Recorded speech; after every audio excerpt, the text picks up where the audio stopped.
Assalamualaikum warahmatullahi wabarakatuh, Gus. Mohon izin bertanya, apabila kita beribadah, apakah boleh senantiasa mengharapkan pahala dan surga? Atau seharusnya kita beribadah saja sebagai seorang hamba kepada Khaliknya?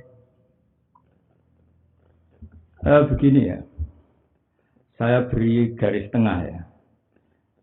Kalau kita itu kan ada cerita di kitab Ihya milik Imam Ghazali juga hampir semua kitab menerangkan ibadah itu ada tiga. Ada ibadah tujar, ibadahnya pedagang. Di mana-mana itu yang namanya pedagang itu mikir untung rugi. Jadi mau sholat karena ada pahala surga gitu. Itu ibadah tujar.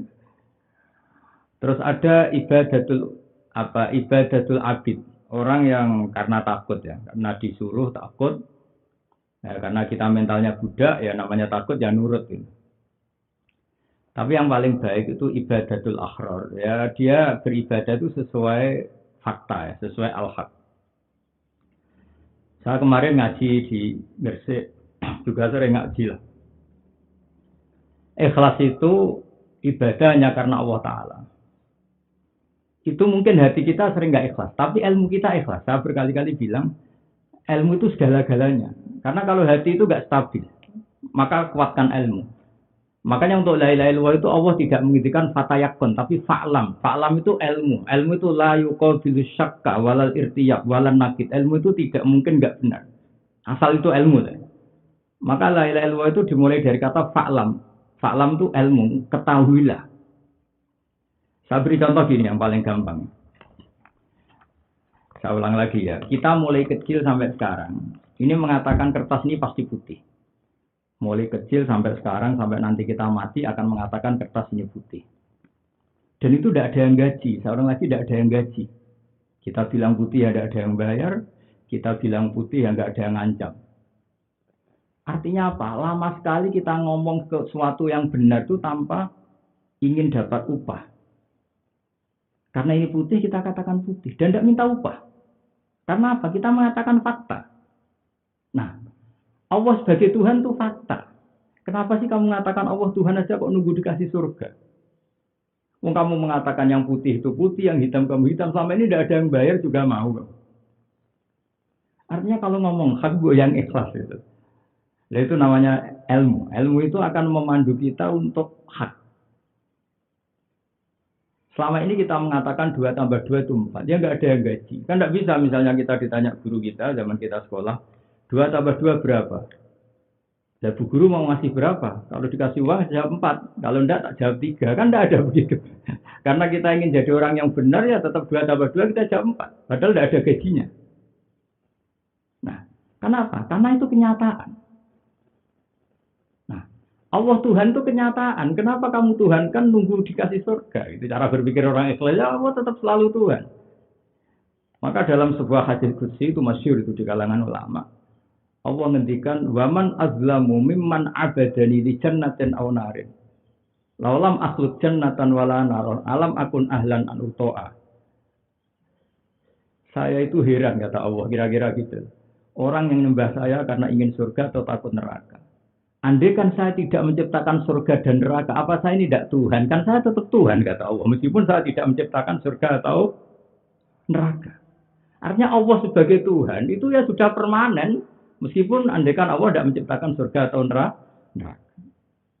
Maka kata ahli tafsir, saya ulang lagi kata ahli tafsir. Di Quran itu ada fattakun naro, takutlah neraka.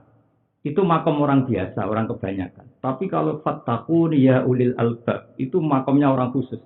Fattaku mongko dia sira kabeh ning ingsun ya ulil albab. Kalau kamu orang yang takut Allah betul, yang punya akal, takutnya sama Allah, bukan sama neraka. Fattakun ya ulil albab. Jadi, nah soal kita nanti tetap takut neraka ya nggak apa-apa basyariah ya. Kita punya fisik yang tidak mungkin mampu menghadapi neraka dan kita diancam Allah dengan neraka ya kita takut neraka. Itu pun karena Allah menakutkan kita pada neraka. Bukan karena nerakanya itu sendiri. Jadi kalau latihan ikhlas saya ulang lagi itu dimulai dari ilmu. Saya itu kalau pas tahajud, pas tafakur, saya biasanya kalau tahajud juga nggak lama. Tapi tafakurnya yang lama itu mesti begitu. Lama sekali saya mengatakan yang putih itu putih, yang hitam itu hitam, yang merah itu merah. Dan selama ini nggak ada yang gaji. Toh saya katakan saja seperti itu, karena itu hak, karena itu sesuatu yang benar. Begitu juga Allah itu Tuhan, itu hak sesuatu yang benar. Kenapa kita harus minta gaji? Nah, itu latihan ikhlas seperti itu. Pastikan dengan ilmu. Nah, tapi kalau hati ya kemana-mana. Namanya hati itu kan banyak, ya banyak keinginan lah, banyak gejolak. Tapi kalau ilmu itu enggak. Ilmu itu permanen. Sehingga untuk ilmu tauhid, untuk hal-hal yang prinsip dalam akidah itu pengawalnya itu satu, hanya ilmu. Fa'alam annahu la ilaha illallah, ilmu. Karena kalau rasa manusia itu kan, misalnya begini, orang berdoa. Namanya orang berdoa sama Allah kan mintanya terkabul. Itu hati. Minta terkabul itu hati. Kalau ilmu enggak. Kalau ilmu gini. Ya Allah, saya ini hamba. Juga selayaknya minta kepada engkau. Dan saya minta ini bukti bahwa saya lemah. Bisanya minta. Dan tahu saya engkau bisanya memberi. Saya pengalaman saya meminta, engkau bisanya memberi. Dengan pengalaman ilmu itu diberi atau tidak diberi, kamu tetap jadi orang yang benar. Karena sudah minta kepada zat yang benar. Makanya kata Syed Abdul Al-Haddad, doa itu gak penting mustajab apa enggak, itu sudah ibadah. Karena bukti kamu kemawulah sama Allah. Bukti kamu merasa lemah, sehingga minta kepada Allah. Itu akal, itu ilmu. Tapi kalau suruh terasa, jaluk rajin sembadani, rasa jaluk lah, itu sudah repot kalau sudah pakai gitu. Jadi kalau ilmu itu derajatnya itu tinggi sekali. Karena ilmu tadi, ilmu itu layak balun nakir, tidak bisa salah. Makanya dalam latihan berdoa itu, ketika kita berdoa, ya Allah saya ini hamba, bisanya meminta. Dan kau Tuhan, bisanya memberi. Dengan seperti itu mustajab dan mustajab itu nomor kesekian. Dikabulkan apa enggak ini nomor sekian. Tapi merasa hamba ini yang mahal. Sehingga dalam sebuah syair dikatakan, Allah itu siapa? Zat yang kalau kamu tidak minta Allah tersinggung. Allah itu zat yang menganggap kamu doa itu ibadah. Sehingga disebut doa mukhul ibadah. Doa itu intisari dari ibadah. Karena dengan berdoa berarti kamu fair, mengakui lemah kamu. Ibarat kita dengan majikan ya, kalau kita minta itu bukti kamu merasa buruk, merasa bawahan. Jadi minta saja itu sudah nilainya plus. Berarti merasa ubudiyah, merasa kamu itu di bawah Allah. Nah, sehingga terus nanti urusan hati ingin terkabulkan, ini urusan kedua. Tapi yang penting perasaan kita ini menghamba. Buktinya apa? Kita bisanya memohon sama Allah. Makanya nggak boleh doa menggurui Allah itu nggak boleh. Kalau doa itu menghamba. Menghamba itu ya artinya kalau Allah nyembadani ke monggo, enggak apa-apa. Wong kita ini minta itu sudah bukti kebaikan kita mengakui Allah itu pemberi. Ya saya ulang lagi ya, kita misalnya sebagai manusia, ada orang kok sampai minta ke kita itu orang itu berarti husnudzan sama kita. Satu husnudzan bahwa kita ini dianggap memberi. Namanya diminta itu berarti kita dianggap bisa memberi. Sama orang minta sama Allah itu artinya kamu beriman bahwa Allah itu pemberi. Dan kamu apapun hebatnya sebagai manusia itu hanya peminta. Nah, dengan status seperti itu sudah ada ubudiyah, ada kehambaan di sini. Ada nilai luar biasa di doa itu. Nah, makanya kata saya Abdul Haddad masyhur itu, fa du'ai wa ibtihali dalil syahidun li biftiqari ya Allah. Saya minta kepada engkau itu bukti saya butuh engkau. Jadi saya mohon makanya semua yang berdoa itu nilainya harus nilainya ilmu. Bahwa meminta saja itu sudah ibadah. Karena sama juga Anda ikrar ya Allah saya ini lemah. Bisanya minta. Dan kau yang maha kuasa bisanya memberi. Nah setelah itu karena kita yakin Allah itu lebih tahu. Cara nyembadatinya juga terserah Allah. Bukan terserah kita.